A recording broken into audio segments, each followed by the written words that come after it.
dorms, yeah, please check in with your child, listen to them, pay attention to what is happening.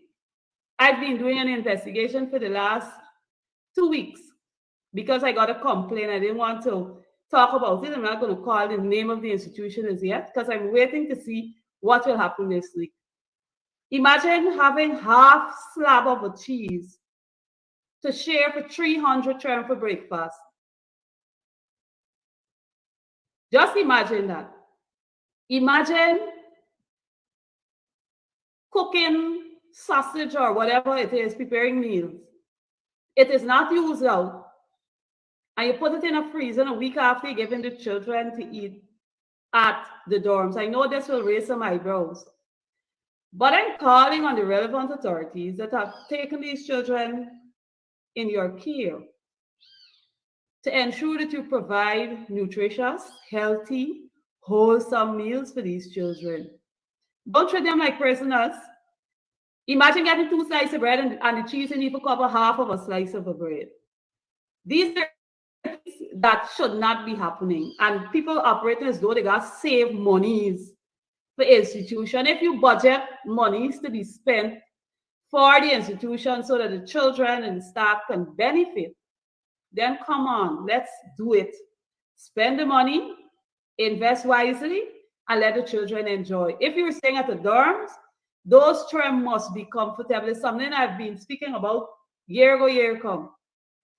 It is something I deal with children who from time to time would be in the dorms. And when you listen to them, they're distressed about the type of things they're eating. I still have a letter on my table that I've collected from a child a couple of years back, he was describing his life in the dorms. And I can tell you, his description, from my investigation, no, the children are not saying much of anything different. And so I want to encourage parents and even the persons who are looking after the children in the dorms, if they're not bringing the right thing, you have got to speak about it. We have to take care of our nation's children. We have to take care of our people properly. And so if you recognize that what they're doing is not wholesome or healthy for our children, then we have to speak about it. So I want to encourage parents who have their children staying at any dorms. Keep communicating with your children. Find out from them. Don't doubt them. A child might tell you, no, mommy, I can't take the food in the dorms because of how it tastes, how it is prepared. It don't taste properly. Don't doubt them. If you got to find extra money to help them buy something to eat, do that. I would have done that years ago and still do it today, where I help children if they're uncomfortable to give them alternatives to eat. We should not be in this day and age getting all this funding. Children got, imagine half slab. I still try to figure out half slab of cheese for 300 children. How are you sharing that? How are you cutting it? So that 300 children could benefit from this half slab of cheese. I mean, if we're taking care of the children, we got to look at their nutrition because, it's not healthy for them to work without eating adequately nutritious meals. It wouldn't help them in any way. So you should be encouraged to provide healthy meals to the children, fresh meals, by the way. That's something that I really enjoy, that I can get up every day and cook my own fresh food every day for my family so that they can eat. These are things that we want to see happening in these institutions when we're taking care of the children. You provide a meal, ensure the meal is wholesome.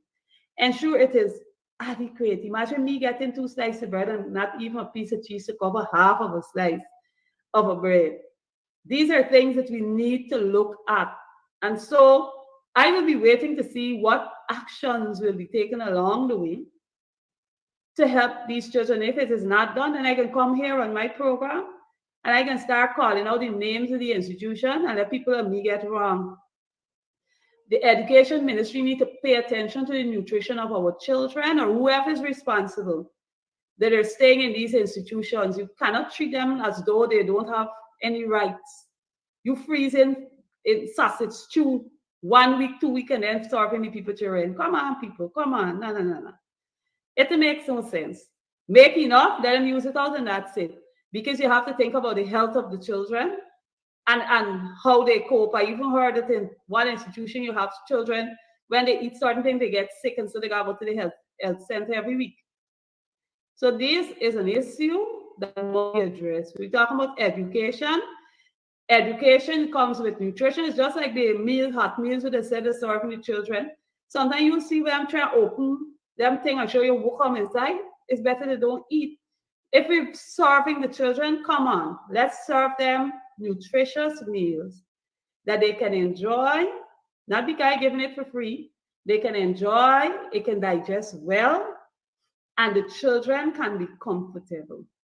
And this is something that must be dealt with. And I encourage the relevant authorities. See, I came this morning, I didn't call names. I encourage the relevant authorities who has responsibility for people's children they are taking care of to ensure they're served with the love that they and respect that they ought to be served with. And treat the workers properly too. That's what I'm going to encourage you to do. Our children must feel protected. Our parents who send the children to stay at the dorms must not have to sleep at night and worry, oh gosh, my child ain't got nothing proper to eat. Or my child will get sick when they eat from the kitchen. We don't want that. What we want is to see our children being able to adequately say that they're comfortable, they feel respected, they have good meals to eat. It's better to give them a small meal and it's tasty than to give them a whole set of food and it didn't taste good. That is something that you need to look at. We must do that so that our children can feel protected. And so this morning I call on the education ministry to do what is necessary. Please visit and see what's happening in our dorms and our children, how they are being treated, so that you can take the necessary steps to ensure that our children feel safe and protected. Now to my constituency. I want to say that I'm really delighted to work with the people on the East Bank corridor, who I mainly interact with for my parliamentary work. Interact with a lot of people, but on the East Bank, even if I'm not there, they will call, they will text, they will remind you, no, MP, this is what's happening in my area. All these things are happening and it's affecting us. And so I must commend them for keeping the boots on the ground and paying attention. One of the issues since I came back I've been looking at, I have not approached the NDC yet. Craig Caledonia Good Success NDC. Today in Craig, they will have their village day. And their activity will be at the community ground. I was there last year, so I will visit again this year with the people of Craig, and I trust that you will come out in your numbers to socialize and to share with each other.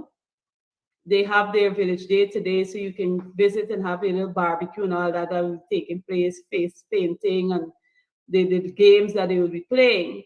I must commend the organizers of this event. It is very important that we have these village days in our communities because it helps to foster social cohesion. You know, people can reach up, mingle, talk, showcase their skills and their talents, their businesses at these particular events. And at the local level, it's very important. And so this afternoon, Craig will have their village day. And I know the council took a decision. Well, I'm not sure if the council took the decision, but I know a decision was taken because I haven't seen the official documentation yet, which I'm trying to get, that there's a youth group that has been functioning for a number of years in that area. And it has been doing an excellent job in helping young men to pursue their careers, whether to be an officer in the police or soldier or any particular skills. The last council saw it fit to have them use the space. They use it on weekends to have their meetings. But this new council, for whatever reason, took a decision to stop them with some claims. Well, I hope that particular issue will be resolved and those young people will be allowed to continue using the space that benefits them in a good way. It has nothing to do with politics, the group. It is a community group. and it is a way of helping young people, guiding young men specifically into good careers and paths and so forth. And I can't understand why is it that when we have these change of councils, instead of person finding out what's the benefit, how does this impact the community, how does it help? You just take a decision because somebody come and says something and somebody says something else, but you of yourself have not conducted an investigation, interview persons who've been a part of the group and see how it has benefited them. But yet you take a decision to not have them meet there. And I want to encourage them, to rethink that position if that was indeed a council's decision. Because it is disappointing to know that when you have an opportunity to empower our young people, you're making life difficult for them. And these are things that we want to see happening in our communities where we can encourage our young people along that path of productiveness and guidance. They need, some of them really need the guidance to help them to choose the right career that they need. But yet say you have a council coming like that. The other thing, I spoke last week about it and will speak again. I see the zones have sports, and guess where it is being held? At Farm Community Center ground. Farm Community is not a 400-meter track. So these are things that we have to look at. I'm supposed to have Mr. Rudolph Adams on the show. I don't know if the operator can bring him for me. He's the chairman of Mocha Arcadia Community. He's indicating that he's on. So operator, I don't know if you could bring in Mr. Adams.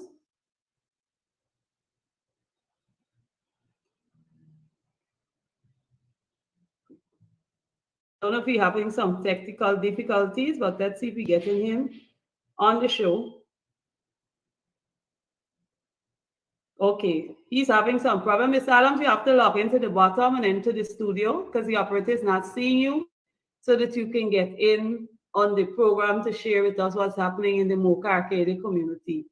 So please check at the bottom of your gadget and log and come into the studio, and so he will get you on the show. In the meantime, I continue to monitor what is happening at Herstelling or right through these bank Eccles. I visit these places almost every day. I take a stop in a community to see what's happening. Good morning, Mr. Adams.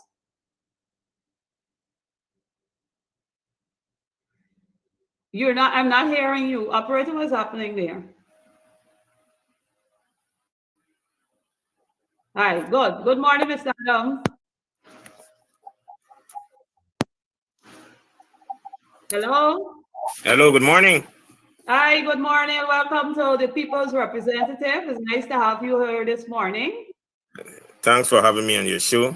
It's always a pleasure being with you and your viewers. So good. So, Ms. Adams, tell us what is happening in your area. What can the residents look forward to? Okay, immediately as we speak, for a matter of fact, last week we were had our second cleanup campaign. The first being in New Settler Street, and we're doing it incrementally.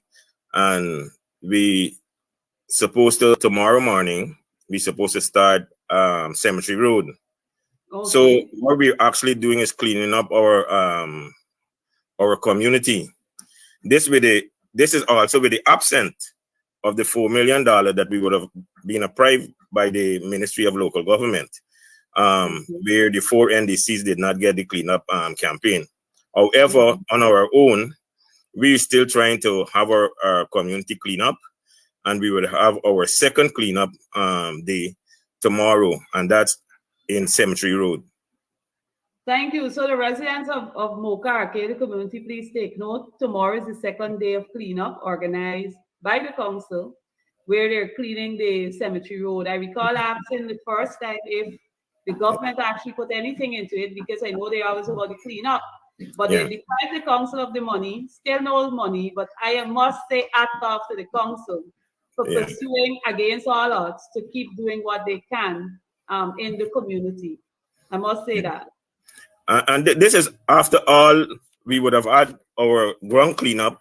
The community and the entire country would have known that the Yeah. president had promised us to get the community, the Mocha community ground clean and and the tarmac. Fortunately or unfortunately, part of the tarmac work was done, but the ground was not done. But strangely, we would have written to the office of the president concerning this work that would have done. The president and the president office, and which is something new to us, which we appreciate, would have responded to us, telling us that the Ministry of Public Works would get on to us.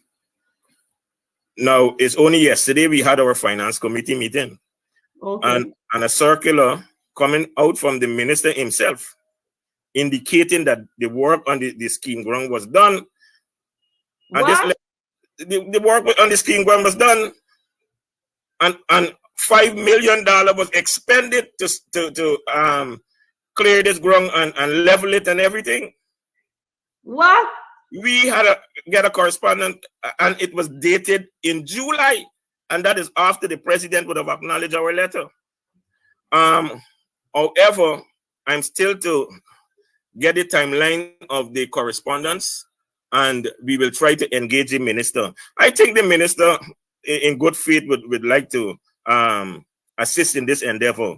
But I think the information that was fed to the minister is inaccurate. Is inaccurate. And then the letter would have stated the money that was expended. 5 million was expended for this ground, and in total 11 point something million in all was for the ground and the tarmac. What? Wow, this is quite interesting, and I got we're still to engage. We're still to engage the minister, whether by visiting his office or by communication with in documentation. But we would prefer to visit the minister's office, because the information that the minister would have gathered, or his office, I think it is totally inaccurate. After we would have posted all the activities before and after, we would have made effort to get the ground in order for the school sports. Yes. In addition to that, the NDC, Grove Diamond NDC, I was mistakenly saying because we uplift the roller from or Stellan Little Diamond NDC, but it belongs to Grove Diamond NDC. They would have loaned us their roller to help in preparing the ground. So I find it strange that the minister would have, this document came directly from the minister. So the Grove NDC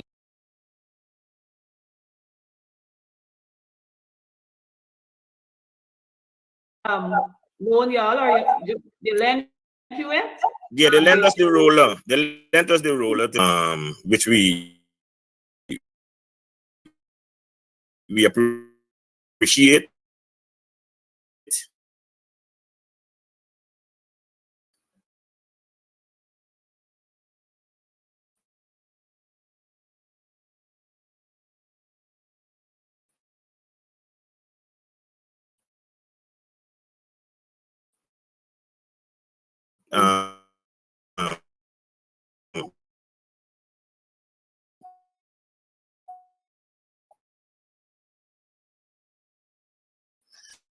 The camaraderie of NDC.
to work with central government.